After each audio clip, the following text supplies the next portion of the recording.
नमस्कार साथियों, आप सबका पुनः स्वागत है श्रद्धा वेद पुराण में। तो आज हम लोग डिस्कस करेंगे श्रीमद् भगवद गीता अध्याय 12 श्लोक अर्थ 6। इससे पहले हम लोगों ने अध्याय 1 से 11 तक के सभी श्लोक अर्थ सरल हिंदी भाषा में दोनों ही चैनल श्रद्धा एस्ट्रो ज्योतिष, श्रद्धा वेद पुराण में अपलोड कर दिए हैं। आप में से कोई भी व्यक्ति भगवद गीता को सरल हिंदी भाषा में समझना चाहता है, आप हमारे चैनल में आएँ जहाँ आपको 700 के 700 श्लोक अर्थ मिल जाएंगे।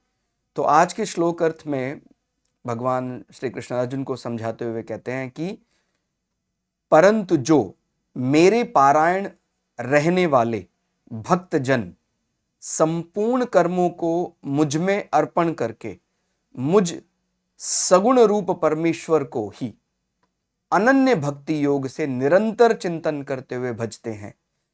तो यहां पर 12वें अध्याय में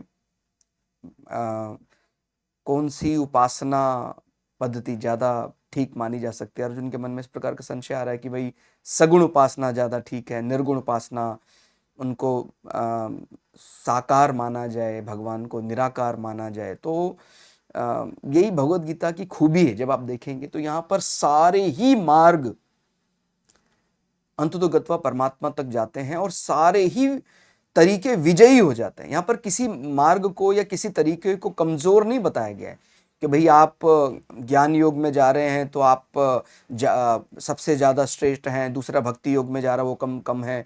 कई जगह भक्ति योग को ज्ञान योग के ऊपर रख देते हैं, कई जगह कर्म योग को ध्यान योग के ऊपर। यानी ये बड़ा ही सुंदर शास्त्र भगवद गीता में है। नहीं तो क्या होता है, आप जनरली जब भी देखते हैं कि भाई ये मार्ग ऊंचा है, ये मार्ग नीचा है, लेकिन जब आप पूरा, लेकिन मैं बार बार वही कह रहा हूं, गीता का कोई एक अध्याय आपने पढ़ लिया, कुछ श्लोक पढ़ लिए तो ये संशय रहेगा ही। जैसे बोलते हैं ना, कई बार कुछ ऐसे पंथ बना लिए गए जहां पर केवल वो बातें पहले से ही सनातन ग्रंथों में मौजूद हैं, लेकिन कि एक सेलेक्टिव पार्ट लेकर फिर वो उससे अपना पंथ बना लेते हैं और फिर बाद में जब उसमें बड़े विकार दिखाई देते हैं तो फिर वो कहते हैं कि नहीं नहीं, शायद हमसे कुछ गलती हो गई। इसलिए you should be always complete. हम अधूरा लेकर अपना पंथ बनाएंगे, बाद में उसको समझेंगे कि अरे ये तो हमसे गलती हो गई, तो ठीक नहीं है। तो हमें कुछ अलग बनाने की जरूरत ही नहीं है। गीता में वो हर चीज है भाई। कोई ध्यान योग से पा रहा है, कोई भक्ति योग से पा रहा है, कोई कर्म योग से पा रहा है, लेकिन सबकी जो सब में सिमिलैरिटी क्या है, सब में समानता क्या है? हमारी हृदय की निर्मलता, शुद्धता 100% होनी चाहिए। वो सब में बेसिक रिक्वायरमेंट है, वो मूलभूत आवश्यकता यही है। अगर हम हृदय से, जैसे आप पढ़ते हैं, क्या बोलते हैं,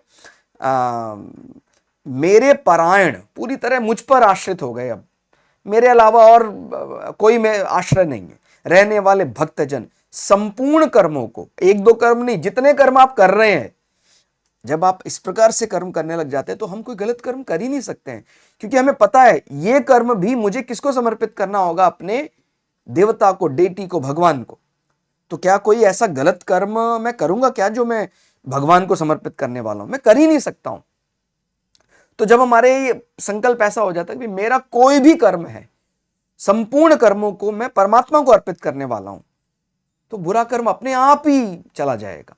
अर्पण करके मुझ सगुण परमेश्वर को ही, भाई मेरे अंदर, जैसे बोलते हैं ना, सत्व रज तम, ऐसा मानकर आप मान रहे हैं कि भाई मैं सगुण की उपासना कर रहा हूं, तो इस प्रकार से परमेश्वर को ही अनन्य भक्ति योग से, बार बार ये बात समझनी है, केवल आप मानते हैं उसमें तो ही आपका हो जाएगा, मुक्ति आप मिल जाएगी, नहीं, मानने से नहीं, अनन्य भक्ति योग पर जाना होगा। अनन्य का मतलब है कि एक पल, एक क्षण भी ऐसा नहीं होना चाहिए जब आप उसके बिना अपनी कल्पना कर सकते हो। तो क्या होता है कई बार कि भाई मुझे सुबह भगवान का ध्यान करना है, शाम को करना है, बस, बाकी तो मैं संसार में ही जी रहा हूं। इसको अनन्य भक्ति योग में शामिल किया जा सकता है या ऐसे लोगों का माना जा सकता है? नहीं।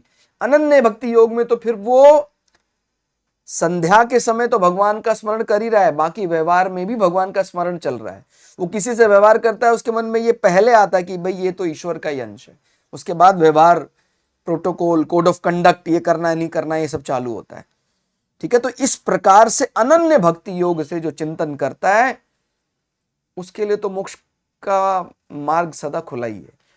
थोड़ा और सरल करके समझे। यदि 12वें अध्याय का 6वां श्लोक एक वाक्य में क्या कहता है कि हर कर्म भगवान को अर्पित करें, तो मन को उसी में लगा देंगे तो हमारा मुक्ति का मार्ग खुल जाएगा। सर्व कर्म मुझे अर्पण करना, कहते हैं कि जितने भी आप कर्म कर रहे हैं सब कुछ भगवान को अर्पित कर दीजिए। इसका मतलब काम छोड़ना नहीं, बल्कि हर काम करते समय यह भावना रखना है कि यह मैं भगवान के लिए कर रहा हूं। और जब ऐसी विचारधारा से करेंगे तो आपको लगता है क्या उसमें आप जालसाजी, झूठ, फरेब, ईर्ष्या, द्वेष कर सकते हैं? कल्पना ही नहीं हो सकती जब आप हर कर्म को भगवान के साथ जोड़ लेते हैं। नहीं तो आजकल क्या होता है, हमें लगता है भी भगवान का हमने पर्दा बंद कर दिया, भगवान तो देख ही नहीं रहे। आजकल ये बहुत चलता है ना भाई, हाँ मंदिर के सामने हमें कोई बुरा कर्म नहीं करना चाहिए, उसके आगे पीछे दूर जाकर कर सकते हैं। ऐसा क्या? सदा ऐसा संकल्प लेना चाहिए कि भाई मंदिर के आगे पीछे तो नहीं करना और जीवन में भी नहीं करना है। हमने जीवन को इतना पवित्र बना देना है कि बुरा भाई, क्योंकि जब ये बात आ रही है, और ये मैं नहीं बोल रहा हूं, गीता में स्वयं आ रहा है कि भाई आप ऐसा कर्म कीजिए उसका कर्म फल आप भगवान को अर्पित कर पाए। तो क्या आप ईर्ष्या, द्वेष, जलन, घृणा इस प्रकार के कर्म कर पाएंगे? संसार के साथ कर ही नहीं पाएंगे। और अगर आप ऐसा करते हैं तो क्या आपको लगता है ऐसा करने के बाद भगवान आपको स्वीकार करेगा? कदापि नहीं। तो इसलिए ध्यान रखना है, जो आपका कोड ऑफ कंडक्ट है, भगवान ने ही एक प्रकार से शास्त्र ने मर्यादा बनाई है कि अगर भगवान भी आते हैं और वो कहीं शास्त्र मर्यादा का उल्लंघन करते हैं तो उनसे भी हमें व्यवहार जो शास्त्र ने बताया वैसा ही करना है। अगर शास्त्र बोल रहा है कि नहीं वो उस प्रकार का कर्म नहीं कर रहे हैं तो उनसे हमें दूरी बनानी है, क्योंकि भगवान स्वयं कहते हैं कि मेरे से ऊपर धर्म है, मैं धर्म के लिए ही मैं बार बार धरती पर अवतार ले रहा हूं। तो कभी आपको ऐसा भ्रम हो कि भाई ये कोई अंशावतार है, लेकिन ऐसा लग रहा है कि शायद ये हमारा कोई आदरणीय हो सकता है, कि ये मेरे लिए बहुत आदरणीय है, लेकिन ये जो शास्त्र का जैसा बताया गया वैसा अनुपालन नहीं कर पा रहे हैं, तो किसको पकड़ कर रखना है? हमें शास्त्र को पकड़ कर रखना है। तो ये बात बहुत अच्छे से समझनी है कि मन को भटकने नहीं देना है हमें। हमारी पूजा, हमारी निष्ठा किसी व्यक्ति विशेष के लिए नहीं है। हमारी पूजा, हमारी निष्ठा कर्तव्य परायणता के लिए, उस परमात्मा के लिए जो अंतिम सत्य है। ठीक है, तो जब आप इस प्रकार की निष्ठा से जीते हैं कि भाई मेरा कोई भी कर्म जो मैं करूंगा उसका फल मैं अंततोगत्वा परमात्मा को मिले, तो यह मैं भगवान के लिए कर रहा हूं। जैसे पढ़ाई भगवान को अर्पण, नौकरी, कुछ भी व्यवहार कर रहे हैं भगवान को अर्पण कर, परिवार की सेवा कर रहे हैं वो भी हम भगवान की सेवा मानकर करेंगे, तो उसका फल अक्षय होगा। और वो अक्षय फल आपको क्या दिलाने वाला हो? देखिए, जब फल लिमिटेड होता है कि भाई कितना फल मिलेगा, कितना भाई ये 60% मिलेगा, 70, जब ऐसी कोई हम उसको जब क्वांटिटी में उसको मान सकते हैं, तो फिर वो हमें स्वर्ग दे सकता है, उच्च लोक तो दे सकता है, लेकिन वो आपको सदा के लिए मुक्ति पद नहीं दे सकता है। लेकिन जब हम कोई ऐसा कर्म करें जो हम अपने तन मन धन 100% मानकर कर रहे हैं, तो फिर वो हमें अक्षय फल दे सकता, अक्षय फल से ही हमें मुक्ति मिल सकती है। ठीक हो गया? तो हमें सारे बैरियर क्रॉस करने पड़ेंगे यदि अगर हम मुक्ति को पाना चाहते हैं, कि भाई हम अच्छा कर्म करेंगे तो हमें स्वर्ग मिल जाए, और अच्छा कर्म करें हम और उच्च लोकों में जाएं, और अगर हम श्रेष्ठतम कर्म करें तो फिर हमें वो पद मिल जाए जिसके बाद बार बार जन्म मरण करना ही ना हो। ठीक हो गया? आगे, मत परा मुझे सर्वोपरि मानना, कहते जीवन में सबसे बड़ा लक्ष्य है वो भगवान ही होना चाहिए। बाकी सब यानी धन, पद, मान उसके बाद मानना चाहिए। मतलब जीवन का केंद्र यदि भगवान होगा, बाकी सब उसके चारों ओर मानने चाहिए। ऐसे जीवन जीने से ही हम आगे मुक्ति पद को प्राप्त कर सकते हैं। आगे फिर अनन्य योग, एकाग्र भक्ति, मन इधर उधर ना भटके, केवल भगवान पर टिके। आज के समय पर कहते हैं और बहुत डिस्ट्रैक्ट करने वाली चीजें हैं। हमने एक दो उदाहरण देखे, जैसे बार बार मन करता है कोई मोबाइल, सोशल मीडिया और बहुत सी चिंताएं, ये सब मन को भटकाते हैं। या और भी हमारा परिवार की चिंता, स्त्री पुरुष का संग, कहाँ घूमना है, कैसे घूमना है, उसकी कोई मनाही नहीं है, लेकिन वो उसके बाद ही आएगा। हमारा सर्वोपरि जो लक्ष्य है वो परमात्मा ही है। अब शरीर मिला है तो ठीक है, हम अर्थ और कामना पूर्ति भी कर रहे हैं, लेकिन अर्थ और कामना पूर्ति ही मात्र अगर अंतिम लक्ष्य हो जाए तो फिर ये जीवन कहीं जाएगा ही नहीं।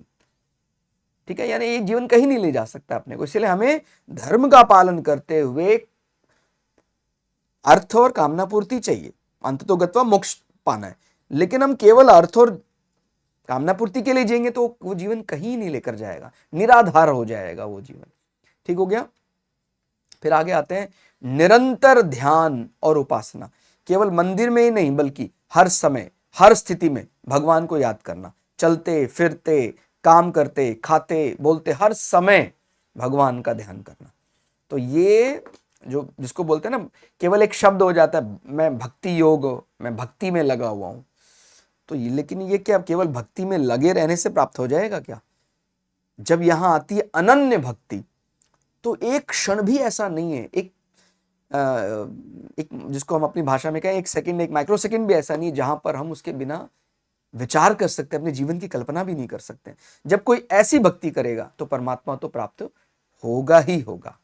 तो बहुत ही सुंदर 12वें अध्याय का ये छठा श्लोक अर्थ रहा, जहां पर भगवान के सगुण भक्त क्या कर सकते हैं ये विस्तार से समझाया गया। आज के श्लोक अर्थ में फिलहाल इतना ही।